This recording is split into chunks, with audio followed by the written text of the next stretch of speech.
Para fazer um balanço sobre os protestos da greve geral, nós contamos com a presença do professor de Economia, professor Davi Fialkov, sobrinho, e com o professor de Administração, Camilo Bórnia. Sejam sempre bem-vindos. Vamos para um debate. Lembrando que você aí de casa pode participar do nosso debate pelo WhatsApp 99588-2374, 99588-2374, por mensagem de texto. E é um debate, cada um vai trazer a sua perspectiva. Portanto, na percepção de vocês, professores, a população em geral aderiu ou foi um movimento exclusivamente das centrais sindicais? Começo com o professor Fialkov, depois com o professor Camilo. Eu vejo que essa manifestação, ou estas manifestações, sim, elas são o resultado da desconfiança que tem na população. Desconfiança. A gente nota que até entre os proponentes da reforma, desta reforma, é comum ouvi-los, não, mas isso é uma coisa, como é que eles dizem, impopular. Por que é impopular?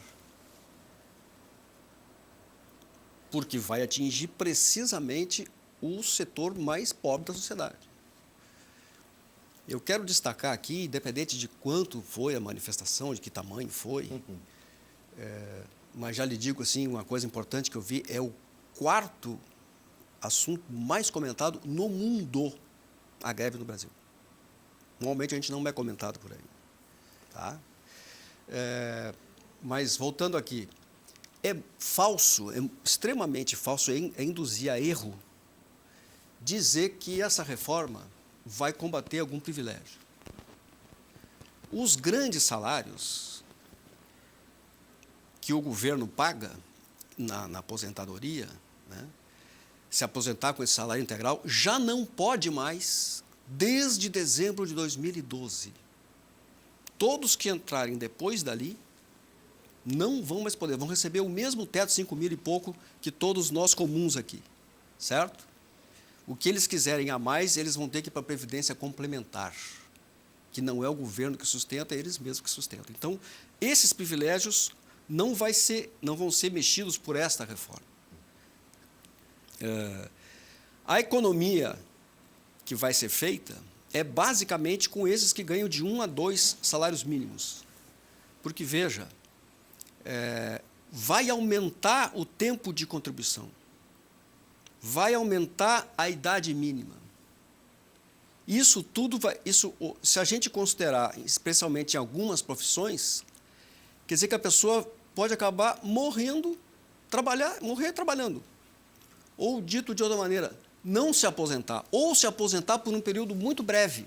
E é exatamente essa percepção de que está havendo alguma coisa estranha que não está sendo devidamente divulgado, porque eu quero destacar também, desculpe aqui, eu prometo não demorar muito, sim, mas assim, pouquíssimas ou quase nenhum debate há nas grandes redes de televisão e rádio no Brasil. Aqui essa TV, felizmente, cumprimento, faz o debate. Nas grandes redes só aparece uma versão, a versão chapa branca, a versão oficial, a versão que certamente interessa aos banqueiros, né? Porque o país ele tem uma dívida social, o governo tem uma dívida social.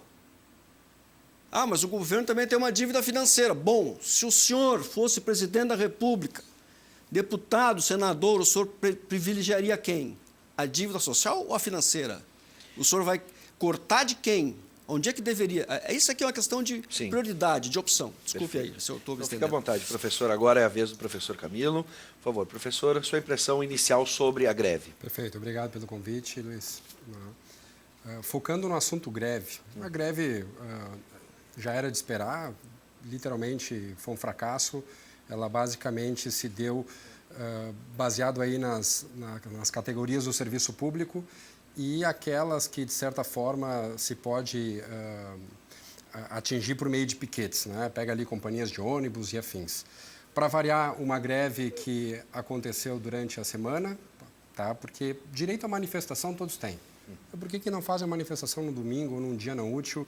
Uma greve que invariavelmente atrapalha a vida das pessoas, uma greve que coopta das pessoas que mantém os serviços públicos, porque os pagadores de impostos são que mantêm, e a gente está financiando, na verdade, esse movimento. Tem cenas pitorescas que já estão circulando na internet, Sindicato dos Metalúrgicos em Curitiba distribuindo, anunciando 20 litros de gasolina, ticket de refeição, Universidade Federal de Minas Gerais, né, literalmente distribuindo pão com mortadela, aquelas coisas que a gente está acostumado a ver no sindicalismo brasileiro, que senta em cima, né, de algumas pseudo-verdades, né, dentre elas o direito à greve, que é confundido com o direito de manifestação, mas, na verdade, é uma transgressão ao direito de ir e vir das pessoas e ao direito de propriedade daqueles que detêm negócios. Afinal de contas, ainda mais essa greve, que ela não é uma greve contra aquele que paga o salário diretamente, no caso das empresas privadas, é contra um ente, um terceiro, né, o governo, que está propondo uma série de reformas para poder fazer as coisas entrarem no prumo aqui no Brasil. Bom, já que o professor começou falando também sobre a reforma, vou começar então com o professor Camilo para falar sobre a reforma e depois o professor Fialkov completa. Na visão do governo e do mercado, a reforma da Previdência é o foco para uma mudança da economia. Por outro lado, centrais sindicais defendem que não. Pelo olhar de vocês, professor Camilo primeiro, por aí seria a base para voltarmos a crescer, né? E junto dessa base outras reformas deveriam vir, só a reforma da Previdência não basta, ou ela não vai, numa outra perspectiva, gerar esse impulso para a economia brasileira? A reforma da Previdência ela é basilar para começar qualquer alteração, porque, afinal de contas, não tem mais gás, o governo não tem mais capacidade de sequer manter o gasto corrente dele. Quem dirá investimento, ou até, vamos partir da hipótese que o professor tenha razão, que tem uma dívida social, como manter os custos sociais sem ter um colchão, né, financeiro, sem ter capacidade, sem ter gás para poder fazer frente a tudo isso. O governo hoje, a Previdência já consome 52%, né, dos recursos do Tesouro. Prefeituras e estados não sabem mais o que fazer para fechar conta. Passa governo, vem governo, não importa qual é a matiz partidária, todos eles propõem algum tipo de reforma. A própria reforma aqui mencionada pelo professor foi uma reforma do governo Lula. A Dilma também fez um pedaço da reforma. Todos eles têm que mexer. E mexer por uma questão muito simples. Isso vai além do desejo, da vontade e do bom coração das pessoas. A Previdência ela foi montada em cima de uma perspectiva de sobrevida das pessoas e baseada numa estruturação familiar que existia antigamente. Hoje as famílias têm muito menos filhos e as pessoas vivem mais. A matemática não fecha. Não tem conta que... Não tem desejo, não tem benevolência, não tem boa vontade que faça isso ser reversível. A gente precisa mudar o esquema, sim. A reforma, ela, de certa forma, ela atinge, sim, tá, aqueles que são mais privilegiados, porque se a gente pegar os números de hoje, aqueles que ganham mais são os que trabalham menos, conseguem se aposentar de acordo com outros critérios, seja porque a profissão, a sua atividade tem alguma prerrogativa, algum direito especial que faça com que se aposente com 50 anos, com 55 anos, ou porque essas pessoas elas têm um grau de empregabilidade maior e, por consequência, elas conseguem, ao longo do tempo, comprovar que estiveram contribuindo por mais tempo. Aquele pobre, aquela pessoa que tem 1, 2 salários mínimos, que muitas vezes é afetado nas crises econômicas, que tem que ir para a informalidade, este cara não consegue comprovar. Então, hoje, o que está acontecendo? A gente tem um sistema onde aquelas pessoas que têm um emprego assegurado e que estão num patamar de renda maior, elas naturalmente acabam se aposentando com menos idade do que aquelas que estão jogadas na informalidade. Vamos lembrar que a gente tem 50%, pelo menos 50% da população brasileira está no mercado informal, sequer é atingido por esta reforma. Então, a quem serve esta reforma? A gente precisa encarar isto, tá, de uma forma séria, lembrando que dinheiro não cai de árvore. Professor Fialkov, em cima dessa perspectiva, há um cálculo para a Previdência atender estas transformações culturais e sociais que, de fato, a gente vive. A taxa de natalidade está aí, né? E também a expectativa de vida mudou, né, de um tempo para cá. Existe algum tipo de cálculo que a gente possa imaginar? Existe, e todos os cálculos não levam a mexer aonde está sendo mexido.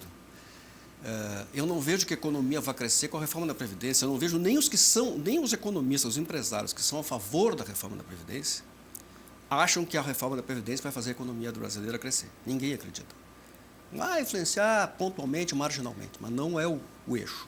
Segundo, é muito fácil botar a responsabilidade das coisas nos baixos salários, nas pessoas de baixos salários, nas pessoas que ganham pouco.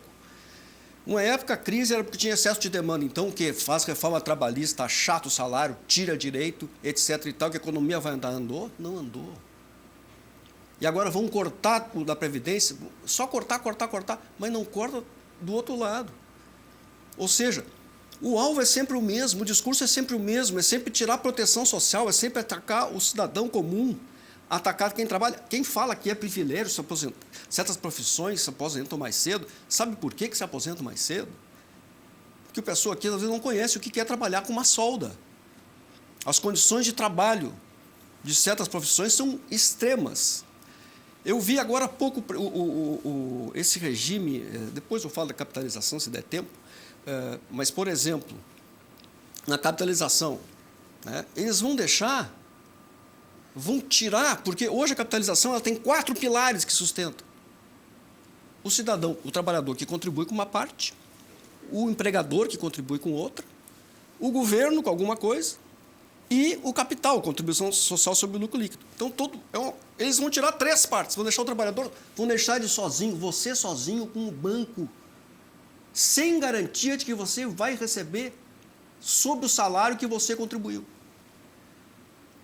É essa capitalização que está sendo proposta. E eu quero fazer uma conta aqui, os que já estão aposentados, que pensam que vão se escapar disso, se o regime de capitalização passa, ele não está agora mas se passar, as empresas vão brigar para a capitalização, ninguém mais vai contribuir para o INSS, nem o patrão, nem o empregado. Como é que vão ser pagos os salários dos atuais aposentados? Vai abrir um rombo maior do que esse que eles dizem que vão economizar. Um rombo fabuloso, talvez de centenas de bilhões, e que vai afundar de novo. Então, só isso tudo, sinceramente, eu acho que isso é desculpa para salvar um segmento muito pequeno da população, que chama-se setor financeiro, bancos, e punir para isso. Quer dizer, o governo tem que cortar onde? Aonde ele vai pagar desse 1 trilhão que o governo quer economizar, 780 bilhões são retirados da população que ganha de 1 a 2 salários mínimos. Essa é a conta. E é isso que a gente vê por que há manifestação, do jeito que ela pode acontecer. Né? Bom, falando sobre a manifestação, e já vou dar a palavra para vocês novamente, só para trazer a perspectiva, você pode participar, 99588-2374, pelo WhatsApp, com a sua observação sobre a paralisação de hoje. O Tiago Bueno de Cachoeirinha, seja bem-vindo, Tiago. Ele diz o seguinte: boa noite, acredito que a greve não teve forças não teve forças, e sendo assim, pelo que dá para entender, a maioria está de acordo com o governo atual. Estou certo ou errado? Pergunta ele. Infelizmente, acaba afetando mais do que colaborando, na perspectiva do Tiago. Né? E vamos acrescentar, então, e agora, professor Camilo, entre as pautas também tem a geração de empregos. Né? Como é que, nesse cenário de incertezas políticas, a gente pode imaginar a economia tomando fôlego de novo e gerando empregos? Vamos lá, só um detalhe, tá? Eu não disse que a reforma da Previdência vai fazer o Brasil crescer. Eu falei que é o primeiro passo para o governo ajustar as contas para poder partir para as outras reformas. Eu gostaria de deixar bem claro também o seguinte: hoje a gente tem um sistema de repartição que tem, sim, basicamente 3 pilares, né? Que é a contribuição individual, a patronal, né? A do capital. Né? São essas 3 que participam. Porém, vamos entender o que é uma previdência. A previdência nada mais é do que uma economia para que a pessoa possa garantir o seu futuro quando ela não estiver mais com capacidades plenas de trabalhar, tá? E de, por consequência, ter o seu sustento. Ora, assim sendo, a única coisa que se pode dizer legítima é que a pessoa, cada um, seja responsável pela sua própria previdência. Eu não consigo entender Como é que alguém pode defender um sistema onde eu coloco um cara que ele, por si só, ele já ganha pouco, a participar e fazer com que mantenha outro? Tanto é assim que se a gente pegar o Sistema Geral de Previdência e comparar, por exemplo, ao serviço público, uma dá muito mais déficit que a outra. Essa aqui ajuda a sustentar esta aqui. É claro que está sendo tirado dinheiro dessa grande massa para esta aqui. Ora, o sistema de capitalização faz com que se blinde aquele capital que é da própria pessoa e que se remunere. E evidentemente que tem um agente financeiro que é capaz de fazer isso muito melhor do que a própria pessoa. Mas vamos lá, a pessoa, ela, para constituir uma poupança, ela não é obrigada a contratar uma previdência. Ela pode, se ela quiser, investir sozinha, ela pode botar dinheiro no banco, ela pode fazer os investimentos que bem quiser. Eu contribuo desde os meus 14 anos, eu estou com 45, eu tenho convicção absoluta que neste modelo eu vou ser caloteado. E a coisa que eu mais quero é que me deem direito a eu administrar o meu próprio direito sem esperar que o governo diga com quantos anos eu vou me aposentar, em que condições, de que forma, o que eu tenho que retirar para contribuir. Eu quero ter autonomia sobre isso. Aqui a gente vende a ilusão que o governo vai fazer isso para ti. Sem contar que a gente, além de manter as disparidades naturais do sistema, porque nós temos privilegiados que acabam usufruindo num sistema legal que faz com que o capital vá para eles, a gente tem que manter um grande aparato administrativo que tem custo de administração grande, que tem que levar em consideração possíveis desvios, fraudes, porque o sistema todo é compartilhado. Ora, um país do tamanho do Brasil, é evidente que o sistema, né, ele é ineficiente ao natural. Controlá-lo é uma sandice. Portanto, eu não vejo alternativa fora de um sistema de capitalização para fazer com que cada pessoa tenha autonomia sobre o que é seu. Todos os países do mundo... Tá? E aí, indo de novo ao que o professor falou, fizeram ajustes na sua previdência, ajustaram a idade para cima. São raros os países que não ajustaram, inclusive países ricos, porque sabem que as pessoas estão vivendo mais. Tá? Muitos países estão colocando em xeque esse sistema. Se a gente pegar, por exemplo, o Japão, a aposentadoria de um japonês equivale a 30% ao que ele ganhava na ativa. Aí como é que ele vive? Porque existe a cultura da poupança própria. No Chile, muita gente critica o sistema chileno, mas tu acaba formando também uma cultura de poupança própria. O americano economiza dinheiro. Eles não dependem única e exclusivamente da aposentadoria forçada, tá? Aquela que é obrigada a fazer por lei. Então, já é tradição em vários países do mundo que as pessoas tenham suas próprias economias e elas serem responsáveis pelo seu próprio dinheiro e o seu sustento de futuro, e não essa ilusão da gente dizer que alguém vai fazer o gerenciamento do seu próprio futuro. Professor Fialkov, para a gente fechar. Eu falei sobre empregos, mas se quiser falar sobre a previdência, a gente pode focar. Em que país que essas pessoas vivem? Porque, assim, existe uma questão técnica de economia, o ABC, que chama-se propensão marginal a consumir. Ela é maior nas pessoas de menor renda e é o inverso da propensão marginal a poupar. Ou seja, as pessoas que ganham mais podem poupar mais. E as pessoas que ganham muito pouco tendem a não poupar nada, porque não é que não queiram, não podem. A sua renda mal dá para a sobrevivência. Então é muito bonito falar que o japonês, que o americano, que o alemão, que os salários que são 10 vezes maior que o nosso, e que ainda assim não afetam lá o PIB deles, como alguns falam, né? A economia cresce, a indústria deles é competitiva, né? Não é por culpa do trabalhador. Então, aqui, o nosso trabalho, eles falam aqui privilégios. Quer dizer, o aposentado, que vai ser... Agora, o chefe da Casa Civil chegou a propor aposentadoria fase.